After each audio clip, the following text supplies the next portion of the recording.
అనకాపల్లి పట్టణ పరిధిలో బొలెరో వాహనంలో అక్రమంగా తరలిస్తున్న 128 కేజీల గంజాయిని పోలీసులు పట్టుకున్నారు.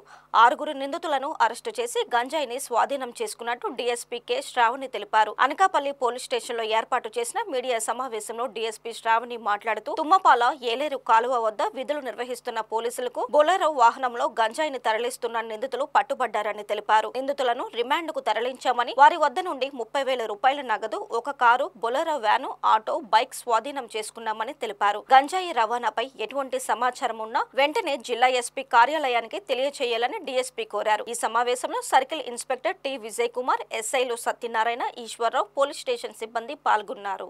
పిఎస్ గారి ఆదేశాల మేరకు ఈ గాంజాయి మీద ఒక డ్రైవ్ లాగా కండక్ట్ చేయడం జరుగుతుంది. దీంట్లో భాగంగానే వెహికల్ చెక్కింగ్ చేస్తూ ఉంటే ఈ బొజ్జనకొండ రూట్లో ఈశ్వరరావు ఎస్ఐ గారు విత్ టీమ్ చేస్తున్నారు. అప్పుడు ఈ అనకాపల్లి టౌన్ పోలీస్ స్టేషన్ వాళ్ళకి ఒక లార్జ్ చంక్, ఒక 126 కేజెస్ ఆఫ్ గాంజాయి దొరకడం జరిగింది.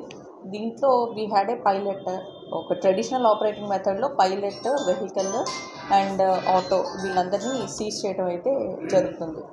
దీంట్లో మనకి ఒక 6 అక్యూజ్డ్ ఎవరైతే ఉన్నారో సోర్స్, తర్వాత ట్రాన్స్పోర్టర్స్ అండ్ డెస్టినేషన్ వచ్చేసి వీళ్ళు తమిళనాడుకి తీసుకెళ్తున్నారు. సో తమిళనాడుకి చెందిన 2 వ్యక్తులు అండ్ ఏజెన్సీకి చెందిన ఒక 4 వ్యక్తుల్ని మనం క్యాచ్ చేయడం జరిగింది. దీంట్లో మనకి టోటల్ ప్రాపర్టీ వచ్చి ఒక 64 ప్యాకెట్స్, 128 కేజెస్ గాంజా అండ్ ఒక ఫోర్డ్ ఫీస్టా కార్ అండ్ ఒక బొలెరో పికప్ వ్యాన్ అండ్ ఒక ఆటో పైలట్కి యూజ్ చేశారు and Honda unicorn bike and cash ఒక 1,30,000 అండ్ 6 మొబైల్స్ యూజ్ చేయడం జరిగింది. వీళ్ళ మీద బి మాడుగుల పిఎస్ లిమిట్స్లో ఉన్నట్టున్నాయి, ఒకసారి వెరిఫై చేయాలి.